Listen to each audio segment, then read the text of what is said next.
It gives me chills to go there still, to look at what was lost. Life has moved on, but the scars are everywhere.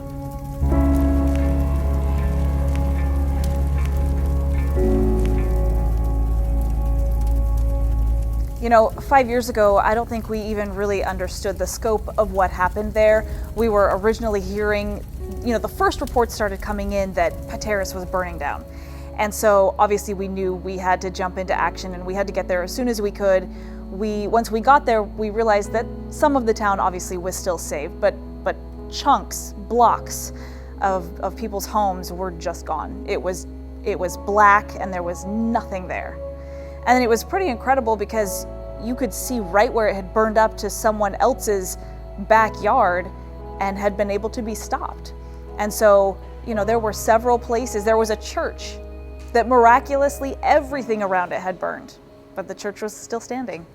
So there were so many places of just utter destruction, and kind of everywhere you looked were people who were just stunned. All they could do was look at it, and they just didn't even know where to start. And I think everybody felt that way, because it was so apparent then that as we continued to cover it and we continued to talk to people, it was so much bigger than we had realized. And it wasn't just in Pateros. It was for miles and miles. And it was ranch land, and it was timber. It wasn't just homes. The homes part, of course, was devastating, but it was entire livelihoods, land that was now useless and would be for a long time. And people who just, they had the clothes on their back. And to say that sounds so dramatic, but it was that dramatic. People were just barely getting their heads around what had been lost in 2014, when 14 months later, the even bigger Okanagan Complex came through. Twice as much destruction. Acreage, 250,000 acres in Carlton Complex, more than 500,000 acres lost in the Okanagan Complex. And a lot of the same people who had evacuated in 2014 had to evacuate the very next summer. To say that these people were just tired was an understatement. They were so weary, they were so over fires, they just had nothing left. And they had to find a way, they had to dig deeper than they even thought was possible in order to rebuild. But they did.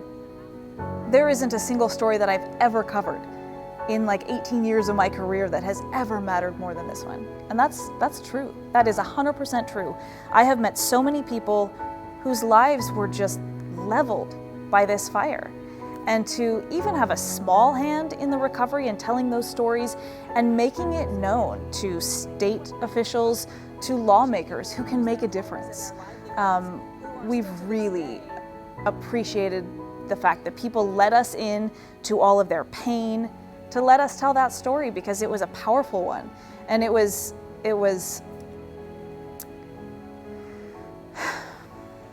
emotional. We shared tears sometimes, knowing that they,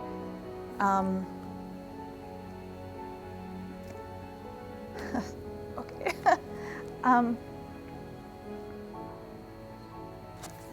There are people that I still see today that I'll drive the 3 hours to go up to visit them, and we still cry together because it was so hard. And seeing them have to go through that, and in a lot of ways they had to walk that journey alone. It was very hard.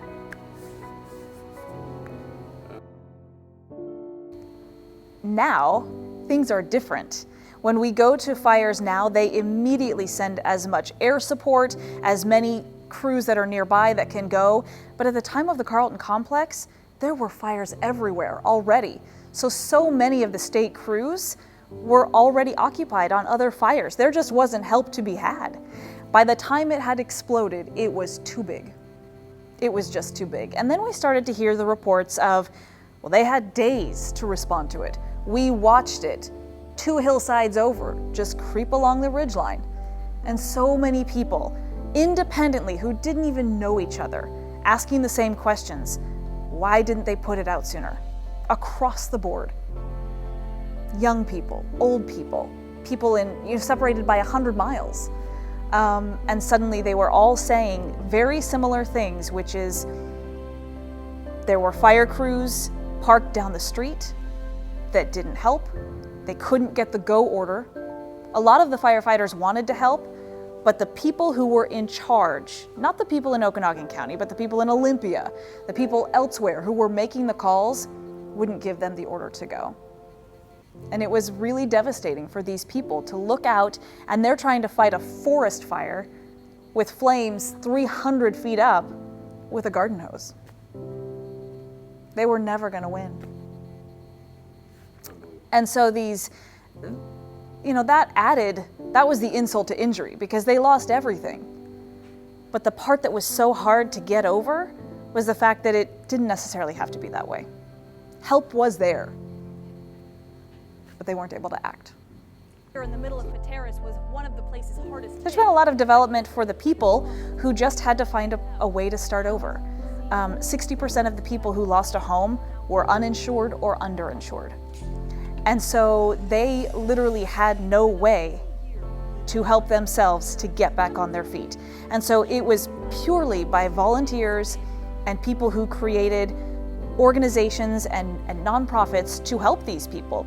Because FEMA, we often hear about FEMA after a hurricane, and they come in and they offer assistance to people to rebuild. They didn't offer that in Carlton Complex, so these people had nothing.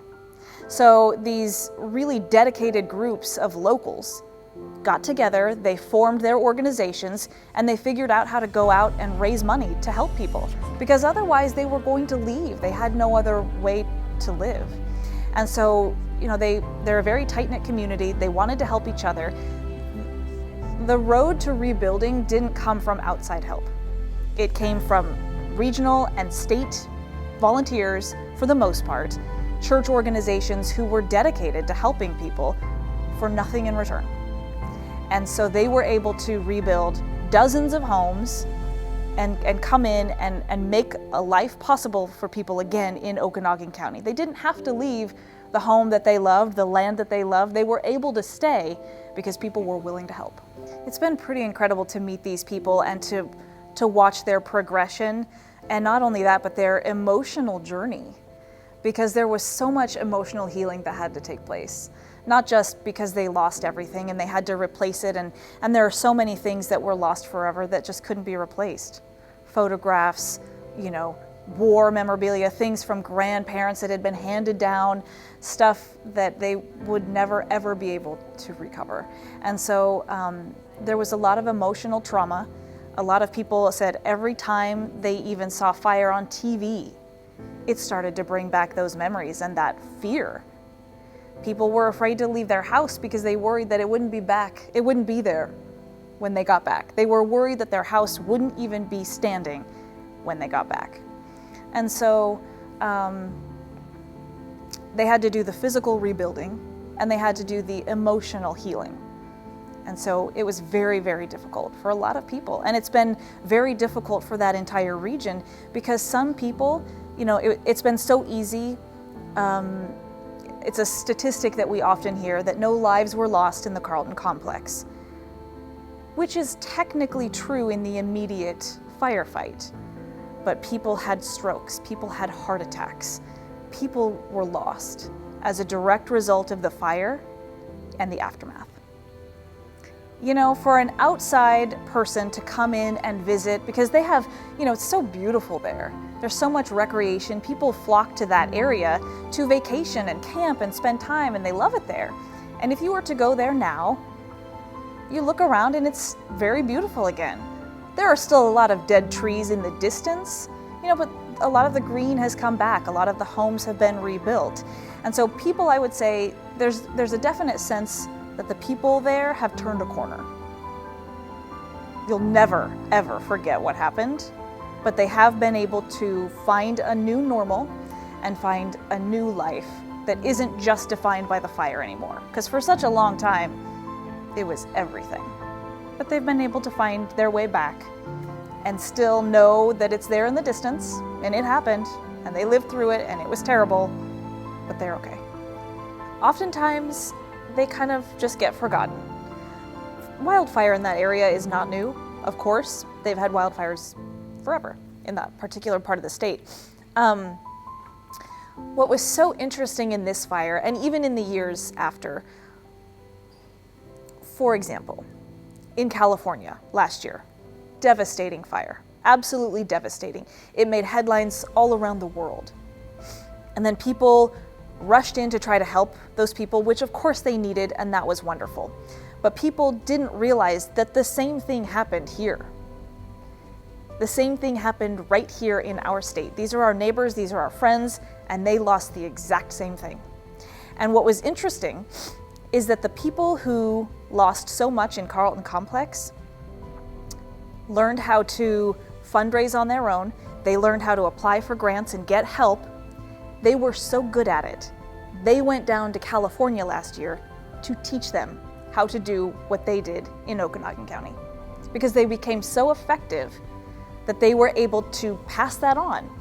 Now they're looking to create and continue raising funds so that it will be there for anyone else in the state who finds themselves in the same position. It's incredible what these people have done for themselves.